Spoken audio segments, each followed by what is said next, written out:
Bien, buenas tardes. Vamos a comenzar con la última mesa del día, que se llama Santa Mónica de los Venados, haciendo referencia a Los Pasos Perdidos de Alejo Carpentier. Y es la entrevista que Ernesto Escobar Ulloa, escritor peruano, que ya estuvo hace un momento en una de las mesas, y Miguel Tapia, escritor mexicano. Ernesto, autor de Horizonte Tardío, Miguel, autor de Tumbas de Agua. Van a entrevistar a Horacio Castellanos Moya, un escritor que muy probablemente no necesita mucha presentación.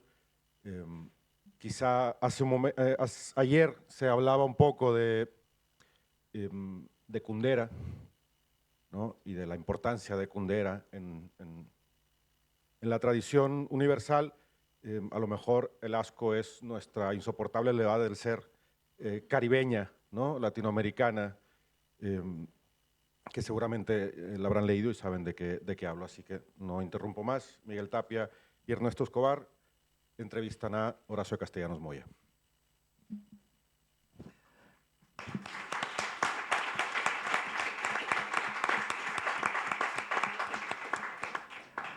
Muchas gracias, Eduardo. Buenas noches a todos. Bueno, es un honor poder estar aquí y dialogar, conversar con Horacio Castellanos Moya. Bien lo decía Eduardo, Horacio casi no necesita presentación, es un autor que es fundamental para entender la literatura latinoamericana hoy en día. Tiene una larga trayectoria, una larga serie de novelas. Yo conté 14 novelas, no sé si me equivoco, además de unos cuantos, varios volúmenes de cuentos, de ensayos, de poesía. Una obra pues muy amplia, muy sólida y muy presente en el panorama literario de nuestro continente.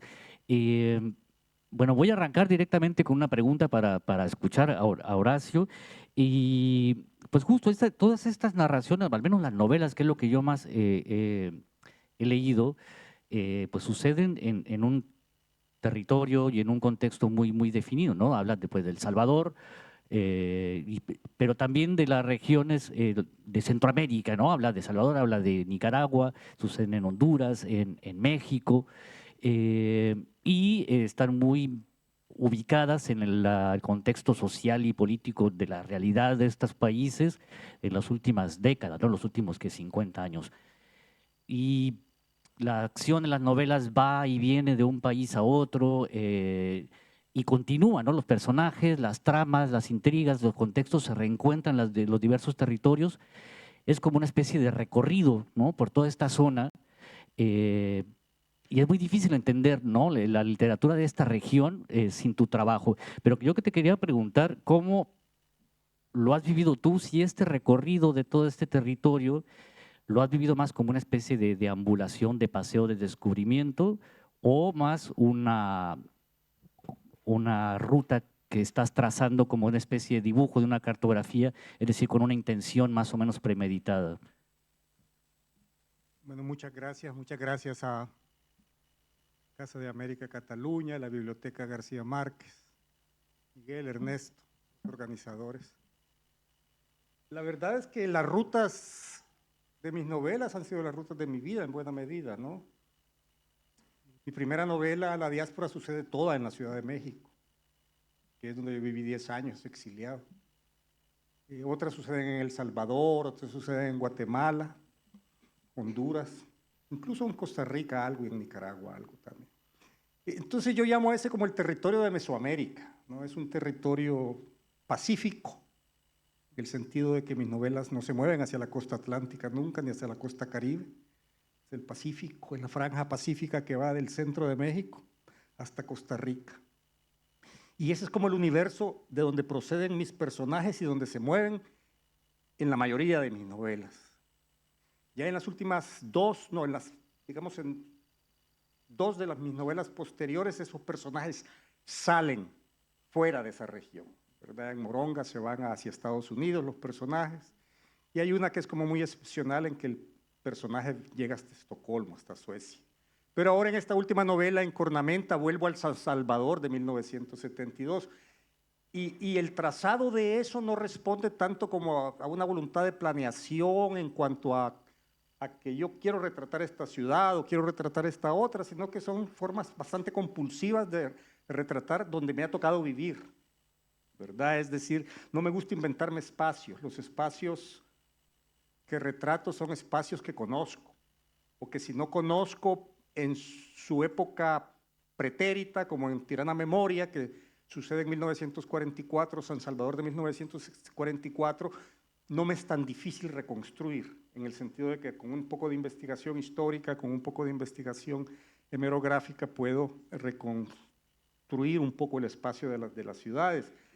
Pero en gran medida, muchas de ellas responden a mis exilios, a mis rutas, ¿no? Por ejemplo, Insensatez sucede todo en Guatemala, donde yo viví en varias oportunidades, en situaciones pues de sobrevivencia, ¿no? De buscar dónde pasar, porque no se podía estar en mi país. Y de igual manera con México, digamos, yo no escogí México, era la ruta donde pude salir en el 81. Y ahí me quedé 10 años, después viví otros 3 años. Pero no es a partir de una planeación de que yo quiero reconstruir el espacio mesoamericano, etcétera, etcétera. No, es mucho más simple, mucho más, es lo que tengo a mano. Y lo que tengo a mano es sobre lo que escribo, ¿no? Sí, también básicamente son novelas citadinas, ¿no? Supongo que eso también corresponde a tu propia experiencia. Casi siempre son las capitales, ¿no? San Salvador, la Ciudad de México, Managua, Tegucigalpa. Y los diferentes personajes además como que se reencuentran, ¿no? Pareciera que hay un tránsito ahí muy dinámico. También las novelas, tú lo mencionabas, ¿no? Sobre todo la saga de la familia Aragón, que son 7, 8 tomos ahora con el último. Las tramas van y vienen en el tiempo y en el espacio, ¿no? Entre las diferentes ciudades. Pero lo que es también notorio es la manera en que aparecen estas ciudades, pareciera como si fuera una gran ciudad, ¿no? Es decir, el espacio de la Ciudad de México, en San Salvador y las otras capitales se parece mucho, ¿no? La manera en que están retratados en los libros. Y que es como si fueran secciones o segmentos diferentes de una gran, enorme ciudad que abarca todo esto y que le da como cierta homogeneidad. No sé si tú de alguna manera has usado esas diferencias o similitudes entre estas ciudades en tu trabajo. Mira, yo creo que eso sucede, pero eso es un producto histórico. Es decir, al final de cuentas, México y Centroamérica eran el virreinato de la Nueva España. Centroamérica era una capitanía que dependía de ese virreinato y a través de los años yo descubrí que en buena medida es una ruta natural. Digamos, mi padre estuvo exiliado en México, mis tíos estuvieron exiliados en México. Entonces México es como una ruta natural, Guatemala también es una ruta natural, ¿no? Digamos que el nomadismo que está en mis novelas corresponde con un nomadismo de la vida, no producto de una decisión de que quiero ser exótico y viajar a Guatemala o quiero viajar a México, no, es que es donde se puede sobrevivir, ¿no? Y lo que a mí más me llamó la atención cuando la primera vez que me fui a vivir a México a finales del 81, que era cuando estaba arrancando la guerra civil en El Salvador, es que en México nunca me sentí completamente extranjero. Me explico, la gente sabe que eres extranjero por el acento, pero es una cultura tan común que no hay ninguna dificultad como para adaptarse. Incluso ahora que tengo muchos años de no vivir ahí, siempre que vuelvo es casi, digamos que actúo automáticamente en las rutas de metro, en los espacios, y eso se ve reflejado en las novelas, porque los personajes de alguna manera ven el mundo, cada personaje con su especificidad, pero detrás de eso está mi forma de ver el mundo, mi forma de ver el espacio, ¿no? Y es un espacio eminentemente urbano. Digamos, para mí el espacio rural es ajeno, pues no me sentiría cómodo escribir una novela que sucede en el campo, ¿verdad? ¿Por qué? Porque nunca ha sido mi ruta. Sí, bueno, por continuar con esto, ¿no? No sé si has sentido algún parentesco con la literatura de los exiliados en México, ahora que hablas de esto. ¿Hay tantos españoles, autores españoles exiliados en México o latinoamericanos exiliados en México? El propio Bolaño, por ejemplo. Pues habrá algún tipo de vaso comunicante, pero digamos que cuando yo fui a México, en mi primera etapa mexicana, mis primeros 10 años, no viví el exilio en función de la guerra civil en El Salvador. Entonces era un mundo muy específico, un mundo muy rápido, todo el espacio que circulaba alrededor nuestro en México, que estaba alrededor nuestro en México, era en función de eso. E incluso los mexicanos que conocía y que trataban con nosotros estaban en función de las guerras centroamericanas, ¿no? Entonces, nunca busqué como abrevar de esas literaturas. Desconozco muy poco la literatura de los españoles escrita en México. Por supuesto, cuando leo Los detectives salvajes de Bolaño, que sucede todo en la Ciudad de México, veo el Café Habana, veo sus espacios, pero son unos espacios que él retrata que no responden a mi estadía en México. Son los espacios del México de principios de los 70. Yo viví en México de los 80, ¿verdad? Pero hay similitudes, por supuesto, ¿no? Hay similitudes, pero yo no sé si podría hablar de una literatura como de el exilio en México. Yo me puedo sentir identificado con alguna literatura escrita por extranjeros en México. Para mí, Bajo el Volcán es una novela fundamental en mi formación, ¿verdad? Y es un México raro, pero yo también viví un tiempo en Tlayacapan, Tepoztlán, en toda esa zona que es cercana a la Ciudad de México y que son los Altos de Morelos. Y como la novela de Lowry sucede ahí precisamente, ¿verdad? Entre Huastepec y todos estos pueblos, me siento identificado, pero no tanto por el elemento político, sino precisamente por el elemento cultural y paisajístico, ¿no? Oye, ahora que dices Bajo el Volcán, ¿tiene mucho que ver también con tu literatura el tema del alcoholismo, quizás por Bajo el Volcán también? ¿O? Sí, eso no tiene que ver conmigo, porque yo no bebo, pero la cuestión es esta. La cuestión es que tiene que ver con una cultura. A mí me decía una vez un diplomático francés que fue embajador en El Salvador y que después dirigió la Casa de América en París, me decía, sentamos a platicar y me decía que a él le sorprendía que la única diversión que tenía la clase dominante salvadoreña era beber. No hay vida cultural, todo es alrededor de estar bebiendo. Van a la piscina, a la playa y es para tener la botella de whisky ahí a un lado, a donde vayan. Entonces, no creo que sea como solo una opción personal, creo que en la literatura uno expresa idiosincrasias y patrones culturales que están más allá de uno. Entonces, por ejemplo, Lowry fue fundamental en un personaje que yo hago morir casi como el cónsul de Lowry, es Alberto Aragón, que muere alcoholizado en un cuarto de azotea en la colonia Santa María de la Ribera en México, y que había sido embajador del Salvador en Nicaragua, por ejemplo, ¿verdad? Pero sí son personajes bastante alcoholizados o desalcoholizados, como ahora en la última cornamenta, que el personaje Clemente Aragón es un alcohólico anónimo.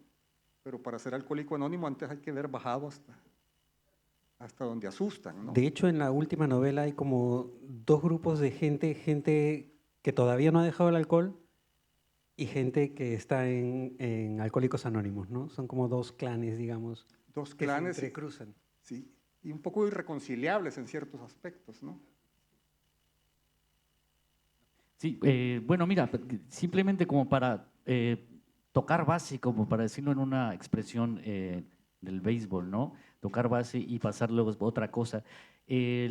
Hablabas ahora tú de tu mirada de las diferentes ciudades en las que viviste, pero hay cierta particularidad porque es una mirada la tuya, pues sin ningún tipo de condescendencia, ¿no? Es bastante cruda, bastante pie sobre la tierra, está lejos de aquellas miradas, ¿no? Tipo no sé, Carlos Fuentes, de toda esta mirada festiva, casi carnavalesca de la Ciudad de México y como otras formas se ha retratado también en otras ciudades latinoamericanas.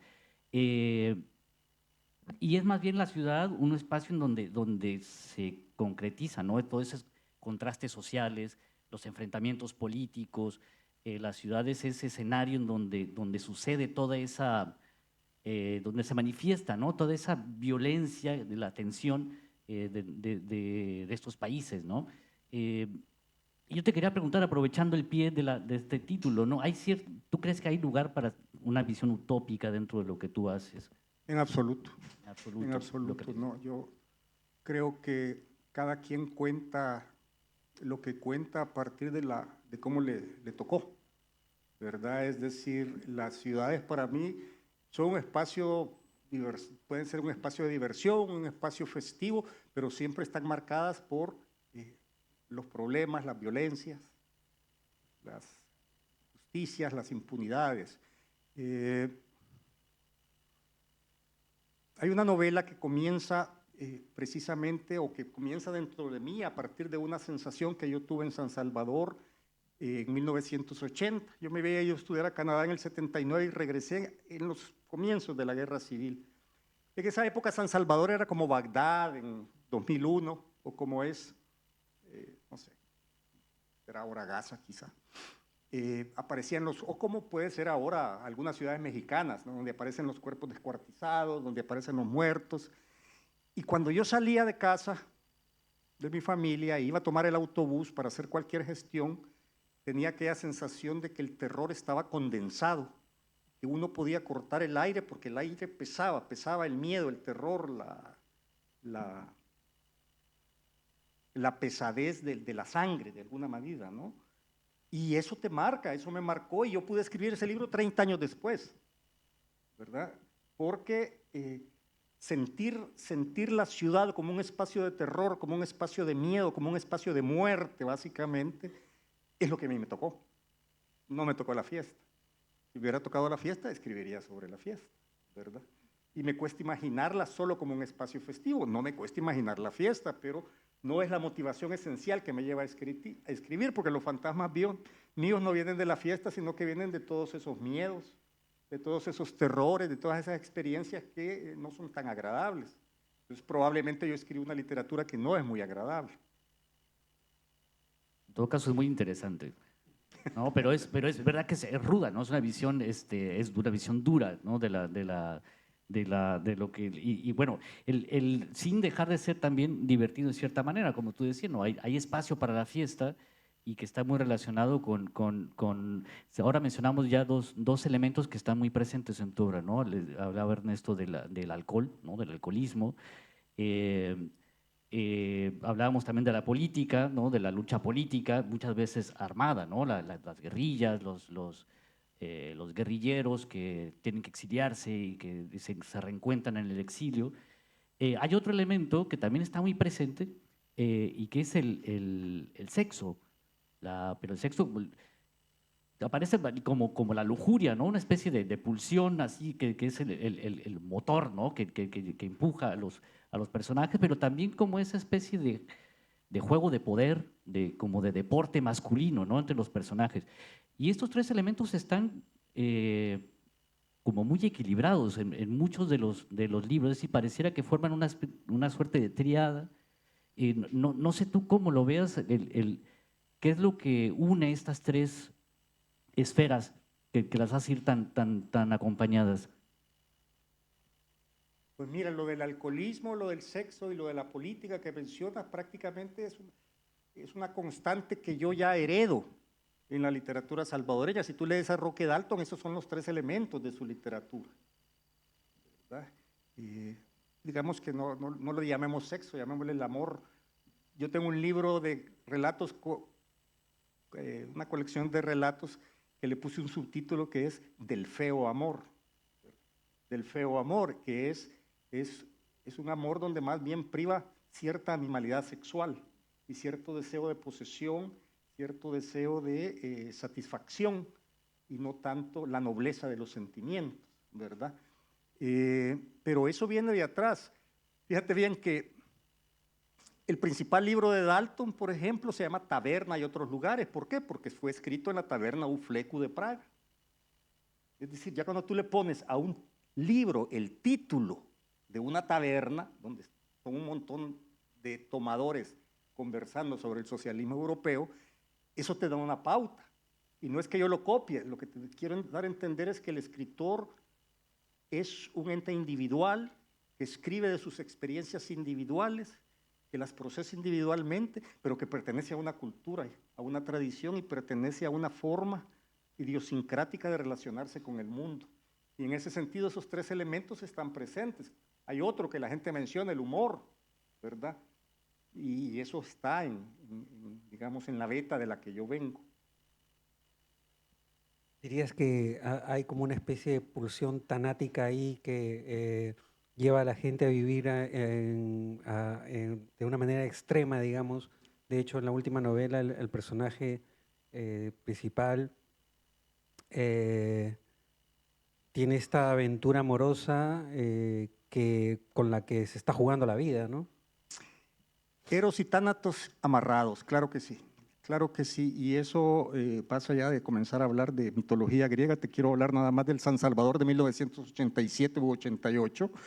Es decir, entre más intensa era la guerra, entre más involucraban los americanos, entre más crecía la guerrilla, más prostitución había, más vida nocturna había, más reventón había.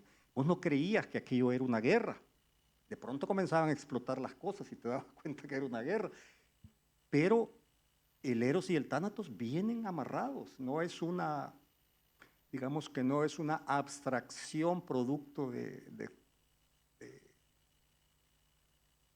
tratar de conceptualizar algo, no, es que en la vida cotidiana lo vives. ¿Por qué? Porque el sexo es una forma de olvidar el miedo, ¿verdad? Hay muchas formas de olvidar el miedo, el alcoholismo es una forma de olvidar el miedo. Entonces son sociedades que están marcadas esencialmente por el miedo, y el miedo busca cómo liberarse. Lo único que no queremos sentir es miedo, ¿verdad? En este tipo de sociedades. Y es lo único que nos da la sociedad, ¿verdad? Entonces trata de olvidar. Entonces los personajes están sometidos a esa tensión y por eso se expresan de esa forma y ven el mundo de esa forma y viven con esa intensidad, porque es la intensidad de que no sabes lo que viene y no sabes hasta dónde vas a llegar. De hecho, en la novela también, bueno, no, en La Metamorfosis del Sabueso hablas de cómo estudiar letras para ti significó cruzar un patio de universidad custodiado por el ejército, tener agentes infiltrados en las clases, etc. Y me pregunto si de ahí no viene ya el personaje paranoico, ¿no? Es vivir en una paranoia continua. Claro, mira, yo entré a una universidad en 1977 en El Salvador, en que para entrar estaban, digamos, toda la guardia con escopetas, presentabas tu credencial, llamaban por walkie-talkie, pasabas, había que pasar mallas de facultad a facultad, y era tal la convulsión que, digamos, una tarde asesinan al rector, la guerrilla va y lo asesina. En respuesta, la derecha asesina, el ejército asesina al decano de la Facultad de Derecho, y eso te puede pasar en 15 días. Es decir, las cosas van muy rápido. Y eso yo lo viví como chico, como un chico de primer año de universidad. Entonces, evidentemente no se puede estar completo de la mente, como dice un personaje mío, ¿verdad? Porque las experiencias son, no es que yo estuviera involucrado, ¿no? Es que es lo que está alrededor tuyo, ¿no? No es una opción, no es algo que tú puedas escoger, puedes escoger irte, que es lo que yo hice. Yo me fui a principios del 79, ya cuando todo se radicalizó y era una de dos, o te ibas acá o te ibas allá. Pero y yo tuve la suerte, las posibilidades de largarme, pero la mayoría de gente no, ¿verdad? Y ahí comienza la migración, es que es otro factor que está presente todavía en nuestras realidades, ¿no? Horacio, hay quiero decir, también la política que está tan presente en tu obra, también está vista con una mirada bastante distante y bastante desencantada, ¿no? Muy poco ideológica, pues, ¿no? Es un retrato muy crudo también. Hay una escena que me pareció muy significativa, justamente en Cornamenta, la última novela, el personaje que es Clemente Aragón, ¿no? Está circulando en su auto por la ciudad y ve una pinta en un muro, ¿no? Es una pinta política del Partido Comunista que pide la liberación de Pericles Aragón, que es el padre de este personaje. Solo que esa pinta tiene 5 años allí, ¿no? Y está además puesta en la pared exterior de un colegio de monjas, ¿no? Entonces ahí cuenta cómo esta pinta sigue allí porque las monjas decidieron no borrarla más, ¿no? O sea, que en un tiempo borraban las proclamas, entonces decidieron dejar esa proclama allí porque de todos modos siempre iba a haber alguna nueva proclama y que de todos modos después pues pasó el tiempo y se perdió actualidad. ¿No? Simplemente para que no pusieran nuevas proclamas que fueran a ser como más molestas, más peligrosas, dado el Más contexto, presentes. más presentes, dejaron puesta la proclama del Partido Comunista, ¿no? O sea, los militantes comunistas. Me pareció muy significativo de cómo el juego de la lucha política parece como estar por encima de las verdaderas posiciones políticas, ¿no? Pareciera que es un juego un poco desquiciado que le pasa por encima a los mismos personajes. Sí, y bueno, y las monjas querían ahorrar pintura también, ¿no? Porque estar Además, repintando cada semana, repintando el muro, pues es no, verdad, ¿verdad? también, Eso también es importante. Pero sí, es un paisaje además, un paisaje urbano. Ese paisaje urbano en el que yo crecí, en un paisaje lleno de pintas políticas que eran duras, ¿verdad? Y representaban una realidad que cada vez se iba radicalizando más. Entonces, las ideologías que tú dices, y mi retrato es, digamos que el mundo que yo vi, que yo viví, me permitió desencantarme de las ideologías muy rápido. Eso no significa que yo no las creyera en un principio y que no me atarantaran en un principio, pero desde que descubrí que las ideologías son una forma de tratar de explicarse el mundo para esconder las pasiones del ser humano, ¿verdad? Y que detrás de las bondades ideológicas lo que hay son intereses, siempre intereses descarnados, ¿verdad? Que el mismo ser humano se esconde, ¿verdad? Es decir, yo me escondo en la lucha por el poder porque quiero beneficiar a la comunidad, aunque al final de cuentas lo que quiero es beneficiarme yo, ¿verdad? Y este tipo de cosas las aprendes muy rápidamente, ¿verdad? Es decir, pierdes la ingenuidad política muy rápidamente. Es como decía Nietzsche, decía que él con Herodoto había perdido su virginidad política, histórica, que había comprendido que pues, el ser humano seguirá siendo el ser humano en términos morales siempre, que no existe un dispositivo de avance. la biografía de Roque Dalton también, porque Roque Dalton es una figura que vuelve, tienes un ensayo además de Roque Dalton, y creo que es el mismo Clemente Aragón, o no es otro personaje, perdón, es que trabaja sobre la vida de Roque Dalton en su estancia en Estados Unidos, ¿no? Es decir, la figura de Dalton vuelve y yo, bueno, supongo que también tiene una biografía muy particular, es una vida fascinante la de Roque Dalton. También por eso es una personalidad que te lo tiene muy presente, por ese aspecto político. Mira, no, la verdad es que a mí me gusta la poesía de él y considero pues que es el más importante poeta que ha producido El Salvador en el siglo XX. Y en la historia, pues, porque el siglo XIX salvadoreño es muy pobre en poesía. Ahora bien, lo significativo es que ahí se expresa, es un hombre que vive 39 años, ¿verdad? Y en esos 39 años escribió la obra que escribió, pero siendo el poeta más importante del país, lo matan, y lo matan sus amigos, y lo ejecutan por traidor. Y yo la primera vez que vi fotos de Roque Dalton en el periódico, era una foto de la cárcel de él, cuando estuvo preso muy joven, que decía, se dice que terrorista salvadoreño ha regresado al país. Roque Dalton, terrorista salvadoreño, ha vuelto. Es decir, ese es el nivel en que se presentaba el principal poeta del país, en la prensa nacional. Y en efecto, si lo ves desde un punto de vista, era un tipo que había entrado para la lucha armada, ¿verdad? Es decir, que la terminología no era tan errada, ¿verdad? Lo que no decían era que el Estado era terrorista también, ¿verdad? Bueno, eso es otra historia. Entonces, la cosa es que Roque Dalton, para mi generación, fue un elemento trágico. ¿Por qué? No, pues han matado a poetas nacionales en muchos lugares, mataron a Lorca aquí, pero lo mataron sus enemigos. Salvador lo mataron sus compañeros, que eso te da un matiz, ¿verdad? Matamos al arzobispo nacional. Y digo matamos porque es un país. Una vez el presidente Cristiani viajó a Japón cuando terminó la guerra civil y los japoneses le exigieron que pidiera perdón por un empresario japonés que fue secuestrado por la guerrilla y murió en el secuestro. Cristiani, que era un hombre de derecha, les dice, yo, ¿por qué voy a pedir perdón de eso? Y les dije, pues entonces no está invitado porque usted es salvadoreño, lo mataron en su país, los salvadoreños.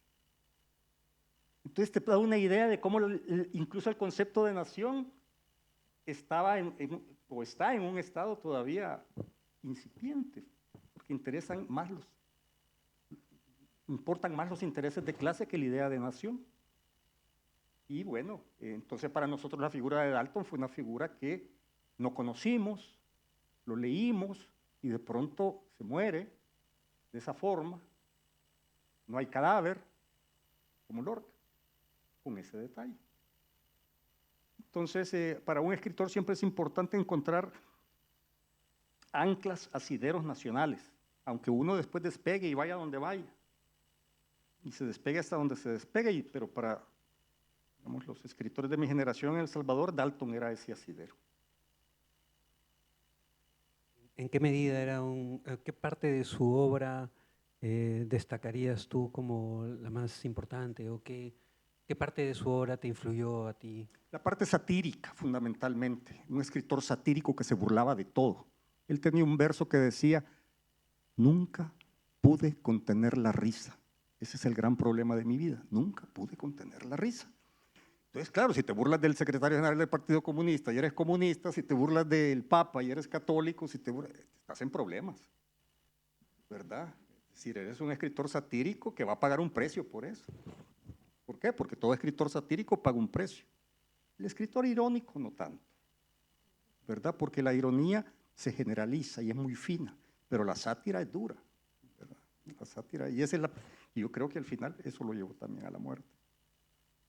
¿Crees que tienes algo de esa sátira también en tu obra?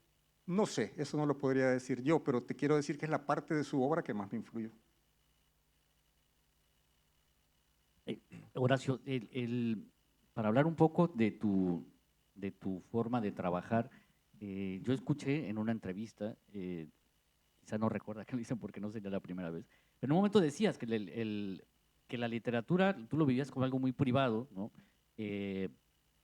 Y incluso lo anoté, ¿no? Textualmente decías, es como me formé, pero no es algo que yo aconseje a nadie. ¿Por qué no aconsejarías a nadie que viva la literatura de manera muy privada? Quizás está extrapolado el texto. Digamos que precisamente porque el principal poeta nacional era un terrorista, no era un valor social. Entonces, tú no andabas diciendo yo soy escritor. ¿Me explico? Entonces eso era para ti. ¿Y luego qué? Luego vino la guerra civil y vinieron las radicalizaciones y las ideologizaciones. Entonces tenías que escribir a favor de la causa. Y para mí eso siempre me pareció una deformidad horrible. Escribir a favor de cualquier causa, ficción, puedes escribir ensayos, puedes escribir, pero someter a unos personajes a un régimen ideológico para explicar una causa justa o injusta o lo que sea, siempre me pareció, desde muy joven me pareció una aberración, ¿verdad? Entonces prefería no entrar en esas discusiones y guardarme mi literatura para mí, ¿verdad? Y para los pocos amigos que tenían la misma visión, ¿verdad? Mientras que si uno crece en otra sociedad donde la literatura es un valor, donde la literatura es algo que se vive de otra manera, por ejemplo en Argentina, que se vive de otra manera, evidentemente no tienes que ser tan privado, las puedes tener privada tú, pero puedes hacer vida pública como escritor. Yo no me acostumbré a hacer vida pública. Yo comencé a hacer vida pública como escritor cuando ya tenía casi 40 años. Trabajé incluso de periodista en México como periodista sin que nadie supiera que era escritor. Y tenía libros publicados en El Salvador, y eran libritos que salían en El Salvador y a veces viajaban a México, pero no era algo que me gustara a mí revelar porque ya me había quedado eso adentro. Por eso no se lo aconsejo a nadie, porque considero que no es sano, ¿verdad? Pero si te toca, te toca. No hay para dónde. Luego, otro de los autores que también deja una gran influencia en ti es Canetti, ¿no? Y dices de Canetti algo que me parece muy interesante. Bueno, destacas de Canetti uno de sus mandamientos, que es el de tratar de escribir de una manera universal, ¿no? Tratar de no aislar tus temas y del tema que vas a escribir tratar de que sea universal y que pueda ser leído por todo el mundo, ¿no? ¿Cómo hacer eso? Me parece la pregunta. Pues si hubiera una respuesta a eso, todos podríamos ser escritores universales, ¿no? Yo creo que no te sabría decir. A mí Canetti lo que me gusta de él es su insistencia en ciertos temas y digamos, su idea del escritor como sabueso. Cuando la leí por primera vez me impresionó mucho, y por eso el título del libro, La metamorfosis del sabueso, porque el escritor es un sabueso, dice él, es un sabueso que huele dónde está la cosa que anda buscando, y una vez que la huele, aunque lo jalen, regresa a estar metiendo el hocico ahí, ¿verdad? No importa si lo llevan lejos, va a regresar a meter el hocico donde él está lo que él cree que debe tener.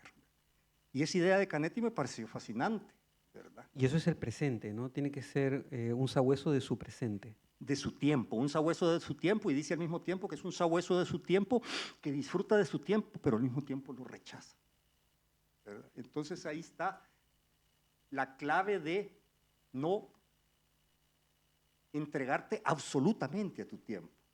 Es decir, vivir tu tiempo, pero tener conciencia que el tiempo es muy relativo, ¿verdad? Que hay otras dimensiones del tiempo y hay otras dimensiones de la realidad que probablemente no estén en tus manos en ese momento. Entonces, a mí el Canetti ensayista y el Canetti aforista es el que me conmueve. Y me gusta otro aspecto de él con el que me identifico, y es que es un hombre que es la última estirpe de esos escritores centroeuropeos del final del Imperio Austrohúngaro, y que es a partir del idioma que se define, ¿verdad? Y que no lo hace como una pose, sino que lo hace porque su lugar de origen queda tan lejos literariamente del mundo, aunque sea Bulgaria, que pasa por muchos países y muchas lenguas, pero el origen de su forma de ver el mundo viene de haber sido un judío sefardita, ¿sí? Bulgaria, ¿no? Y entonces eso a mí me sorprende cómo alguien, después de vivir más de 15 años en Inglaterra, sigue escribiendo en alemán, ¿verdad? Y una vez que escoge la lengua, se mantiene en la lengua. Podría haber escrito en francés, podría haber escrito en inglés, ¿verdad? Y no, se mantiene fiel a una lengua que es la que él entiende que es la que debe seguir. Y eso me fascina porque él se mueve mucho en el ámbito europeo, ¿no? Pero sí me influyó, no para la ficción, me influyó su forma de ver el mundo. O digamos, me gustó, ¿verdad? No sé si yo tenga esas, digamos, pueda alcanzar esas alturas o lo que sea, porque es un hombre demasiado alto. Yo quería abordar otro aspecto de tu carrera. Tú tienes bastantes años llevando un taller una formación de escritura creativa en Iowa. Y yo quería, no te voy a preguntar sobre tu trabajo como profesor o como, no sé si le llaman profesor realmente, pero lo que me gustaría saber es cómo eso te ha impactado o te ha influenciado como escritor y en particular como escritor latinoamericano. Mira, yo llegué a Iowa cuando ya tenía más de 50 años. Es decir, que yo llegué formado a Estados Unidos. Ya llegué con mis vicios, con mis taras, con mi forma de ver el mundo. Y en ese sentido, las influencias son más relativas. No es lo mismo llegar a ser un profesor de escritura creativa a los 28 años, a los 30 años, que cuando tienes 52 años, ¿verdad? Es decir, hay una diferencia radical. Entonces, a mí, como me influye eso de la manera más positiva, es que me permite ver las preocupaciones de la gente que viene, las preocupaciones de los escritores jóvenes, las búsquedas, ¿verdad? Los miedos, las ambiciones, y eso es muy nutritivo para un escritor viejo como yo. ¿Me explico? ¿Por qué? Porque te das cuenta. Y yo te voy a decir que, por ejemplo, uno de los más grandes choques que yo tuve, positivo, pues, porque me di cuenta hasta que ya estaba viejo, es cuando llegó la primera autora, una muy buena autora, escribiendo, que había aprendido a escribir con el método de Harry Potter. Comenzó a hablar de Harry Potter y yo nunca ya le digo, Harry Potter, hermano. Y nunca lo he leído a esta altura, aunque mi hija me va a exigir leer, mi hija pequeña. Entonces ves tu distancia. Híjole, yo ya vuelo a, me explico, ya estás en otro lado, pues. Y te das cuenta, además, aprendes a través de ellos que hay otras formas de llegar a la literatura que no tienen nada que ver con tu forma de haber llegado a la literatura. Y que alguien que llega a través de el método en internet con el que se escribe Harry Potter puede construir una obra, y puede construir una obra significativa y quizás más significativa que la tuya. Porque cada quien llega como puede y ya dependerá de sus talentos y sus condiciones cómo la desarrolle. Y uno tiende a cegarse pensando que el método de uno es el único. Y eso, para mí, Iowa ha sido como clave en el sentido de abrirme la cabeza a que las cosas se pueden hacer de otra forma. Que las generaciones que vienen entienden el mundo de otra forma y han llegado a la literatura de otra forma. En todo caso, yo sé de varios casos de personas que han estado en tu formación y que han salido pues muy contentas, ¿no? Algo bueno sucede en esas sesiones porque hay gente que sale con una imagen muy positiva de lo que ahí, de lo que obtuvieron ahí mismo, ¿no? Y eso no es un caso, son varios de gente que he conocido, ¿no? No sé, Ernesto, ¿tú quieres hacer otra pregunta? No, yo quería saber si va a haber sesión de preguntas. Porque yo quería, también tengo otra cita de esa misma entrevista que también me gustó. Les decías, no, hablando de tu experiencia también en El Salvador, en los exilios, y hablabas de cómo la falta de elección que tiene uno cuando en esas condiciones, ¿no? Decía, es que uno no elige, no toma elecciones en la vida, la vida te sucede y deja como muy poco margen, ¿no? para las decisiones individuales. Y escuchándote hablar, pareciera también que la literatura de alguna forma es algo que te sucede, o sea, como que si la literatura sucede a través de uno mismo, eh, pero no sé si me estoy yendo muy lejos. Bueno, ahí es a lo que está llegando es a la cuestión de si la literatura es un destino o no, ¿verdad? Y que es ya una cosa filosófica que se ha tratado y que entramos casi a una cuestión de fe, ¿verdad? Porque Camus, por ejemplo, consideraba que la literatura él como escritor era un destino. Y él como destino es algo que no decides, ¿verdad? El destino no se decide. Y entiendes el destino de esa forma. Ahí quiero ligar esto con tus inicios, ¿no? Porque leí por ahí que tú comenzaste como músico y que creo que, no sé si querías ser guitarrista, pero admirabas a Jimmy Page, cosa que me encantó.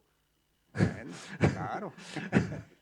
Y no, es interesante cómo uno puede pasar de la música a la literatura. ¿Cómo se hace ese trasvase? A través de la sordera. Es decir, como yo descubrí que soy sordo, pues hombre, era demasiado evidente que mi sordera me iba a impedir ser músico, ¿verdad? Y que iba a pasar toda la vida tocando la música de otros. Es el destino. Entonces es así, ¿no? Pero sí, no fue tan difícil, digamos. Fue frustrante, porque el sueño de un adolescente que quiere ser músico de rock es distinto, pues es muy frustrante dejar eso. Me hizo recordar esa frase de, creo que es de Faulkner, que dice que primero quiso ser poeta, pero fracasó como poeta, luego cuentista y fracasó como cuentista, así que solo le queda fracasar con la novela. Eso, y bueno, eso es decir, esa frase de Faulkner es muy importante, su entrevista con el Paris Review, donde dice eso, y no sé, a mí me sucede lo mismo, yo no volví a escribir poesía en mi vida. Leo poesía, pero no volví a escribir poesía. Y no es que yo decidiera, ya no voy a ser poeta, voy a ser cuentista. No, es que la poesía me abandonó, ¿verdad? Es como cuando te gusta una chica y no quiere contigo. Tú te haces a un lado, te vas, ¿verdad? A menos que seas muy tonto. Entonces, si te empecines y terminas mal, escribiendo pésima poesía. Entonces, ¿verdad? ¿Qué es lo que le puede pasar a uno también? Entonces, seguí al pie de la letra eso que te va sucediendo, pues. casi no escribo cuento ya. Y quiero volver al género, y no es que diga, es que la novela es más importante, no, el género cuento me parece fascinante. Y leo mucho cuento, y muchos de los alumnos que llegan es cuentista, y tenemos que discutir mucho del cuento, pero no me sale. Lo que sale, me explico, que en ese sentido, y aquí entramos en otra esfera de lo que podría ser como la profesionalidad del escritor. Yo no, en ese sentido me siento un poco no profesional en cuanto a qué me propongo ser de cierta forma, sino que yo dejo que mis impulsos, que mis intuiciones me muevan, no solo temáticamente, sino en las formas que estoy adoptando, en las formas expresivas, ¿verdad?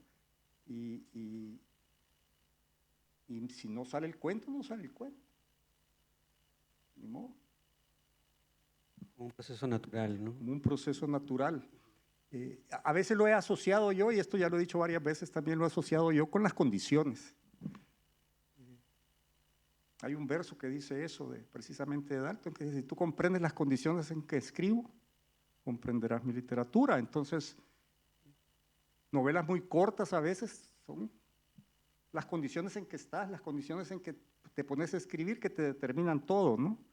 Condiciones de que tienes muy poco tiempo para escribir, y si no terminas la novela pronto, no sabes si vas a volver a tener oportunidad de entrar en ella, etcétera, etcétera. O las novelas muy largas en que sabes que tienes un tiempo hacia adelante, dices, me voy a dar estos 2 años, ¿por qué? Porque tengo 2 años de ingreso a través de una beca o a través de esto. Yo me puedo dar ese lujo, sin prisa. Yo creo que las condiciones del escritor son importantes, y cuando un escritor trata de pelear mucho con sus condiciones y trata de que las condiciones cambien y se adapten a él, le puede ir muy mal, creo yo. En ese sentido, la enseñanza de Quinto Horacio Flaco es importante, pues, en su poética, ¿no? Que hay que adaptar las ambiciones al tamaño, a las energías, ¿verdad? Al talento, para que la cosa sea equilibrada y no plantearse de pronto, no sé con quién, bromeaba hoy con un amigo escritor mexicano y que me decía que va a escribir una novela de 1000 páginas, que se le ha propuesto, pero solo por molestar, ¿no? Entonces, yo le decía que hace muchos años yo me propuse eso, con un amigo colombiano hablábamos, escribamos una novela que tenga 33 capítulos de 33 páginas cada capítulo. Eso es juego, pero hay gente que sí se lo plantea y se pone a trabajar en eso. Yo no podría. Es el juego del Ulipo, todas Claro. ¿no? Las restricciones. Pero entonces entendemos más o menos también que esta saga de la familia Aragón, ¿no? Que te ha permitido también como abordar diferentes periodos en El Salvador básicamente, pero no solo, corresponde a tu situación más reciente Claro. en Iowa. Incluso O ya antes, antes. eso, cuando yo comienzo eso es cuando da un cambio radical en mi vida, que dejo el periodismo en el 2004. Todas las novelas que yo escribí antes del 2004 son novelas cortas e intensas, ¿verdad? El asco, insensatez, El arma en el hombre, son novelas de sprint, ¿verdad? De carrera, porque no sabes qué viene, ¿no? Pero una vez que yo consigo me otorgan una beca de 2 años, es la primera vez que veo hacia adelante y digo, ¡ay, 2 años! Y comienzo a visualizar hacia adelante.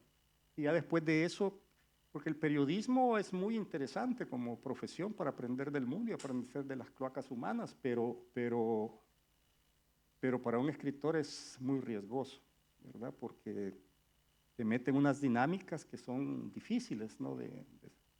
Para hacer una obra de largo plazo. Entonces, sí, toda esta saga del Aragón es del 2004 para acá. ¿Por qué? Porque en el 2004 cambiaron las condiciones de mi vida. Y yo no sé si estas novelas valen más que las otras. Son más largas, ¿verdad? Porque las Y parece condiciones... o sea, es un proyecto que tiene un aliento más largo. Tiene más largo, por claro, eso. sí. Y una vez que me mudé a Iowa y tuve ya el tiempo de un profesor, pues hombre, queda más tiempo para escribir y para pensar en el largo plazo. No estás pensando que que en 3 meses tenés que conseguir otro trabajo, o te corren de uno y te vas al otro. Cuando vives a salto de mata, escribes obra de cierta naturaleza.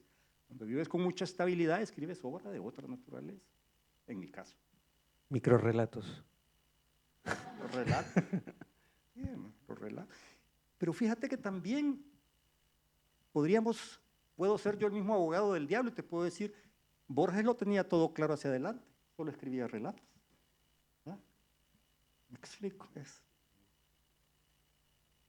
Hay en Insensatez, creo era, hay una escena que me marcó mucho. Hay una, no recuerdo cuál es el nombre que le das a una persona que tiene el oficio de registrar. El registrador civil de El Totonicapán. registrador, ese mero, ¿no? Llegan los militares y lo presionan para que les dé la lista de los fallecidos del pueblo para hacerlos votar, ¿no? Y él se niega. Él dice, no, eso no se lo puedo dar. Él se niega tanto que pues, lo torturan y lo matan. Y el personaje, ¿no?, que está relatando esta historia, que escribe, que tiene la idea de escribir una novela sobre un registrador civil, ¿no? ¿Cómo era la cosa? Que vuelve de la muerte. Para contar dónde ha escondido el Exacto. libro de los muertos. Para rescatar ese registro, ¿no? Y yo le dije, bueno, esto ahora se lo va a escribir, pero no le vas a escribir. No. Esa era la ilusión del personaje, no mía. Bueno, pero no sos el primero. Me encontré un chico argentino en México que quería quería hacer una película sobre eso. Ah, genial. Sobre eso, y yo le digo, pero Yo mismo idea quiero hacer una buenísima. novela sobre algo parecido. Muertos que votan. muertos que Es votan. algo muy común. Ahora, esa anécdota está tomada del informe del REMI, ¿no? Es una anécdota tomada, como muchas de todas esas anécdotas son tomadas del informe del genocidio en Guatemala que hizo la Iglesia Católica, que es lo que está corrigiendo el personaje. Claro, es el tema central de Pero la lo que novela. hace el personaje nada más es exagerar o llevar al límite ciertas situaciones, pero son hechos reales, pues. Pero el que es verdad que el mecanismo es muy sugerente, que el personaje no se diga, sí, no te voy a escribir esta novela, no se queda esperando la novela, pero Pero es que después dice, ¿y a quién le va a interesar una novela sobre derechos humanos y muertos en Centroamérica? Acuérdate, el personaje dice eso. Es decir, que él mismo se convence de que no vale la pena. Bueno, queremos cerrar ya el diálogo. Muchas gracias a todos por vuestra presencia aquí y muchas gracias a Horacio. muchas gracias, sobre todo. Horacio. Muchas gracias a ustedes, muchas gracias.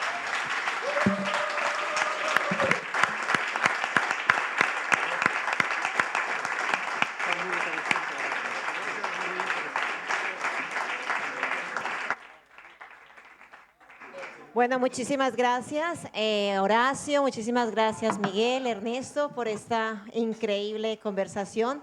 Con esta charla literaria ya pasamos el meridiano del Kilómetro América y les recordamos que todavía nos quedan las sesiones de mañana jueves y el viernes. Una mesa redonda como al principio de mañana, luego el espectáculo de literatura oral de la poeta increíble brasileña Luisa Romao.